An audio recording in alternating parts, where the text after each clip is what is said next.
Hola, ¿qué tal? Muy buen día. Soy José Luis García García, el Doc Pepe, y el día de hoy vamos a hablar de reordenamiento del citoesqueleto del podocito en las podocitopatías. Suena a un título complejo y difícil, sin embargo, lo que vamos a ver es cómo es que está formado el citoesqueleto del podocito y actualmente qué medicamentos tenemos disponibles para mantener la estabilidad de ese citoesqueleto podocitario para poder tener la membrana o la hendidura diafragmática estable, con lo cual vamos a evitar complicaciones como síndrome nefrótico principalmente. También, cómo es que el citoesqueleto ayuda a mantener esa adhesión podocitaria a la membrana basal glomerular y se mantiene esa estabilidad de la barrera de filtrado glomerular. Y pues sin nada más que decir, vamos a los datos duros. Para empezar, hay que recordar un poquito de la histología a nivel embrionario y de cómo es que se forma el glomérulo. Recordemos que la unidad estructural del riñón es la nefrona. La nefrona está compuesta por un sistema de túbulos y el glomérulo propiamente dicho. El glomérulo está formado por básicamente endotelio, cápsula de Bowman y mesangio, para hacerlo y simplificarlo demasiado. Entonces, de su origen embrionario, el endodermo origina a el endotelio y el mesodermo va a originar o le va a dar origen a el mesangio y la cápsula de Bowman, que está formada por la membrana basal glomerular y por el epitelio visceral de los podocitos, tiene su origen en el ectodermo. Entonces, dejemos un poco de lado al mesodermo y centrémonos un poco en el endodermo. El endodermo se va a invaginar dentro del ectodermo. Entonces, fácil, vamos a decir, como los ovillos glomerulares se va a imaginar el endotelio adentro de la cápsula de Bowman. Y eso nos va a dar la estructura del glomérulo.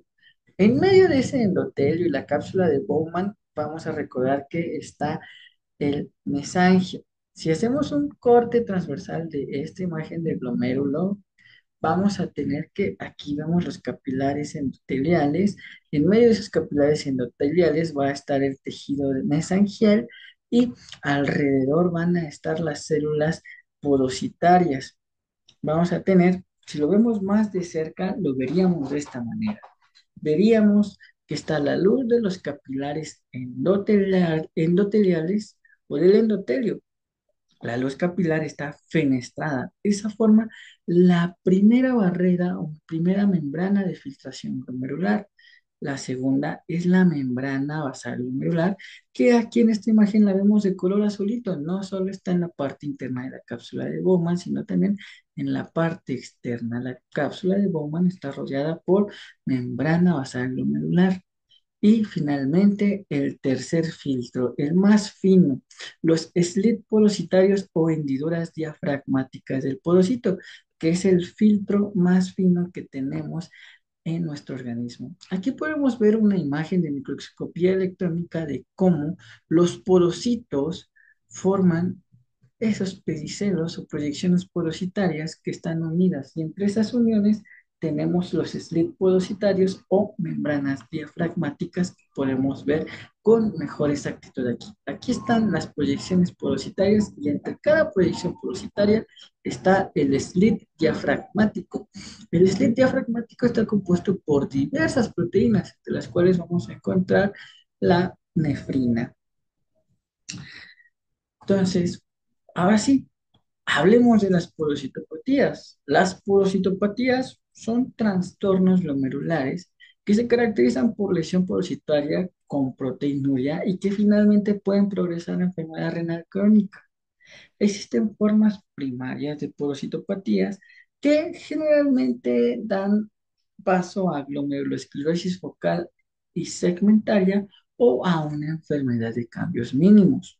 Las porocitopatías pueden ser secundarias a enfermedades sistémicas con una amplia gama de etiologías, por ejemplo, desencadenantes ambientales como son los factores inmunológicos, metabólicos, infecciosos, tóxicos, hemodinámicos, todo aquello que me pueda agredir a esta membrana de barrera de filtración. La agresión en la membrana de barrera de filtración nos va a dar alteraciones, ya sea a nivel endotelial, a nivel de la membrana basal glomerular o a nivel de los slits o hendiduras diafragmáticas, que es donde vamos a aterrizar el tema del día de hoy. Entonces, múltiples cosas, múltiples etiologías le pueden dar en la torre a las hendiduras diafragmáticas. Pero ahí no acaba la cosa, porque hay muchos factores, incluso genéticos, que nos pueden dar alteraciones a nivel proteico, que nos den alteraciones en la estructura del citoesqueleto podocitario y que resulten en una inestabilidad de la membrana diafragmática.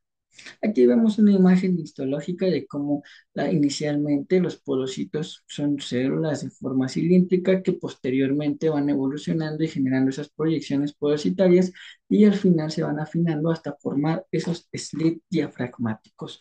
Aquí vemos a nivel molecular con inmunofluorescencia cómo se ve un podocito, cómo se ven esas proyecciones y esas proteínas que están incluidas dentro del podocito que le dan forma al citoesqueleto podocitario. El citoesqueleto de podocito está formado principalmente por tres cosas. Un citoesqueleto de actina que va a tener predominio en los procesos pedicelares del porocito o en las patitas del porocito. Los microtúbulos que van a tener su predominio en el cuerpo del porocito y los filamentos intermedios que se van a encontrar entre los microtúbulos. Entonces, tenemos que la función principal del citoesqueleto del porocito es mantener la integridad de la barrera de filtración glomerular. ¿Cómo lo hace? Regulando la estructura celular, la estabilidad, la motilidad, la adhesión celular y la inserción del diafragma de hendidura.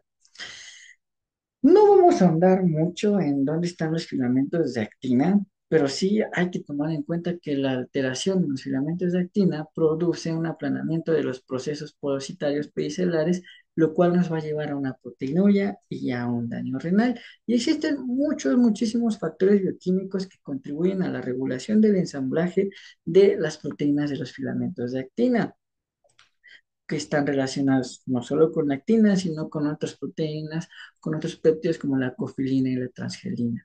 Y que también otras fuerzas mecánicas pueden influir en el montaje y desmontaje de estos filamentos de actina porositarios, como por ejemplo un proceso de hiperfiltración en pacientes obesos que me puede llevar a alteraciones en esa unión de los slits diafragmáticos. Los microtúbulos, como ya lo decíamos, están presentes en el cuerpo celular y en los procesos principales y regulan el transporte interno y la morfología celular de muchísimas proteínas que están dentro del porocito. Estos microtúbulos son polímeros que son altamente dinámicos, se ensamblan a partir de heterodímeros de alfa y beta-tubulina, los cuales tienen polaridades desiguales. Imaginen que son proteínas que se están moviendo de una manera muy dinámica y algunos de esos heterodímeros tienen un crecimiento más rápido, los cuales son los externos, y otros que tienen un crecimiento más lento. Ahora bien, los filamentos intermedios incluyen a proteínas de soporte como la vimentina, nestina y desmina, y vamos a encontrar que hay un buen de enfermedades genéticas que tienen alteraciones muy específicas en estas proteínas, que al final del día lo que nos va a dar es un resultado de una enfermedad bien específica que me puede llevar a una glomerulosclerosis focal y segmentaria o a una enfermedad de cambios mínimos simplemente por una alteración en alguna de estas proteínas estructurales. Usualmente usamos algunas proteínas de los filamentos intermedios como marcadores sensibles de lesión de los porocitos, porque, por ejemplo, la desmina se regula a la alza en respuesta a tensiones mecánicas. Son muy específicas y usualmente se usan en investigación molecular. Ya que tenemos este pequeño preámbulo, ahora sí hablemos del reordenamiento del citoesqueleto en las porocitopatías. Ya vimos de una manera muy vaga y somera cómo está formado el citoesqueleto del porocito. Ahora hablemos cómo tienen estas alteraciones porocitarias. Para empezar, ya hablábamos que la glomerulosclerosis focal y segmentaria es un patrón histológico de diversos síndromes clínico-patológicos que se caracterizan porque hay una cicatrización glomerular focal y segmentaria. Hay que recordar que es focal. Focal me habla cuando tenemos menos del 50% de los porocitos de todo el riñón afectados. Y segmentario, cuando de cada glomérulo tenemos menos de la mitad de ese glomérulo con afectación histológica. Tenemos muchas proteínas transmembranas. Diríamos que la principal es la nefrina, que da una forma en cremallera a los slits diafragmáticos y actúa como un centro de señalización. La nefrina está codificada por el gen NPHS1 y es esencial para mantener la estabilidad del citoesqueleto. Vean acá, voy a poner el señalador y aquí tenemos estas cremalleras de nefrina, que son una proteína esencial y que podemos ver en microscopía electrónica como esta cremallera. La nefrina forma parte de muchas proteínas, de las muchas proteínas que forman parte de este slit diafragmático podocitario, para que lo entiendan un poco mejor. Ahora bien, hay enfermedades muy específicas que se van a generar, por ejemplo, en alteraciones en el gen de la nefrina, que pueden ser desde un síndrome nefrótico congénito finlandés, que así está clasificado porque hay una alteración bien específica en el gen de la codificación de la nefrina, o otras patologías como glomerulosclerosis focal y segmentaria. Ahora bien, la nefrina interactúa directamente con otra proteína del podocito que es conocida como la porosina. La porosina es codificada por el gen NPHS2. Facilito. El NPHS2, o más bien la porosina, se encarga de transportar de manera en la membrana plasmática a la nefrina, porque todas estas proteínas tienen un ensamblaje citoplasmático bien complejo, como vemos aquí en todas estas vías. Las mutaciones del gen NPHS2 van a conducir a un plegamiento incorrecto y una localización incorrecta de la porosina, y por lo tanto se va a interrumpir este complejo tráfico adecuado de la nefrina y vamos a terminar con una glomerulosclerosis focal y segmentaria. Ahora bien, proteínas de la ranura diafragmática como la nefrina, que junto a otros adaptadores y fibras de señalización como la PI3K, la AKTP, van a regular la polimerización de la actina. Recuerden, la actina es una parte primordial del citoesqueleto podocitario. También tenemos alteraciones en los canales TRPC6 que pueden ser importantes porque estos nos dan señalización de calcio que son modulados por insulina. Entonces, estamos hablando de que alteraciones en nefropatías diabéticas nos pueden llevar a alteraciones moleculares en estos receptores porque, como ya lo comentamos, son modulados por insulina, lo cual nos puede influir en GTPasas como el ROA1 y el RAC1, que son vías de señalización que al final, si están alteradas, si nos alteran a nuestro citoesqueleto podocitario, nos van a tumbar pues esa membrana de filtración glomerular, o más bien esa membrana podocitaria. Tenemos más alteraciones del citoesqueleto podocitario, por ejemplo, la enzima asparginil endopeptidasa va a modular el citoesqueleto porque es sin de la transgelina, y esto favorece la restauración de la actina F y a proteínas de adhesión en los modelos de glomerulosclerosis focal y segmentaria. Entonces, aquí tenemos incluso que los podocitos están unidos a la membrana basal glomerular por algunas proteínas como son las conocidas integrinas. Las integrinas tienen unión a las vinculinas y a las paxilinas. Ahora bien, ¿qué pasa en la enfermedad de cambios mínimos? Algo muy similar, incluso podríamos decir que los mismos cambios citoesqueléticos que ya comentamos. Entonces, la enfermedad de cambios mínimos, pues se ha visto que es una de las formas primarias de podocitopatías, y el síndrome nefrótico, la causa más común de síndrome nefrótico en niños. Y con todas estas visualizaciones y todos estos estudios a nivel molecular, incluso se ha encontrado que puede haber autoanticuerpos que tienen un papel fundamental en la patogénesis de la enfermedad de cambios mínimos, porque se está encontrando evidencia de que hay anticuerpos que pueden ir contra la nefrina y eso nos llevaría al síndrome nefrótico clásico de una enfermedad de cambios mínimos. Como breviario cultural, le llamamos enfermedad de cambios mínimos porque cuando nosotros vemos el corte histológico de nuestras nefronas, vemos, hacemos una biopsia de un paciente con síndrome nefrótico, proteinuria, rango nefrótico, es más de 3 gramos de proteína, shalala, shalala, decidimos estudiarlo, hacemos un abordaje, tomamos la biopsia, lo vemos en un microscopio óptico, más de 100 aumentos, y no vemos cambios.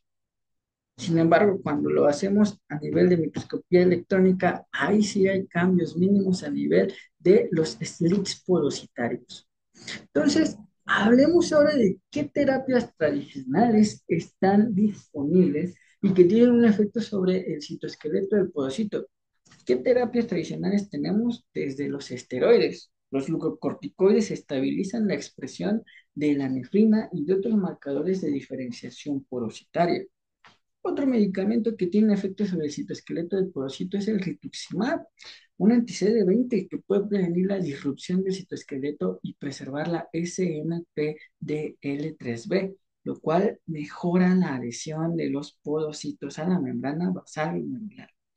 También inhibidores de la calcineurina como el tacrolimus reducen la ANGPTL4 y van a mejorar la sinaptopurina, la nefrina y la podocina y van a estabilizar la estructura en modelos experimentales. Abatacept, que es un anticuerpo dirigido contra la B7, ha mostrado efectos mixtos. Algunos pacientes con glomerulosclerosis focal y segmentaria o con nefropatía diabética responden, pero los resultados clínicos, la verdad es que hasta ahora han sido muy controversiales. También otras terapias tradicionales disponibles son los inhibidores de la RO, de la sinasa asociada a RO, como son el fasudil, y un medicamento que está todavía en estudios bastante avanzados, como el Y27632, que se ha demostrado, al menos en estos estudios, que protegen el citoesqueleto y mejoran la formación de los pies pediculares, que es un avance espectacular en la nefrología. Y sin duda, los inhibidores del sistema renina-angiotensina-aldosterona, como son los YECAS o los ARA, estabilizan a la nefrina y había relacionadas con la ROCK, especialmente que son relevantes en contextos de diabetes o lesión inducida por paro. ¿Vale? Entonces, esas son las terapias tradicionales, las que han demostrado que estabilizan la estructura del citoesqueleto del podocito. Pero también hay otras terapias emergentes que tienen efectos sobre el citoesqueleto del podocito. Por ejemplo, agonistas de la MC1R y la MC5R que estabilizan a la sinaptopolina mediante las vías ERK1, 2. Esto va a reducir ampliamente la proteinuria. También tenemos otros medicamentos como la bardoxolona que actúa sobre la actina y la vía SRGAP2A y mecanismos antioxidantes. Y un viejo confiable que sigue demostrando que tiene efectos ahora hasta a nivel molecular en el citoesqueleto del podocito.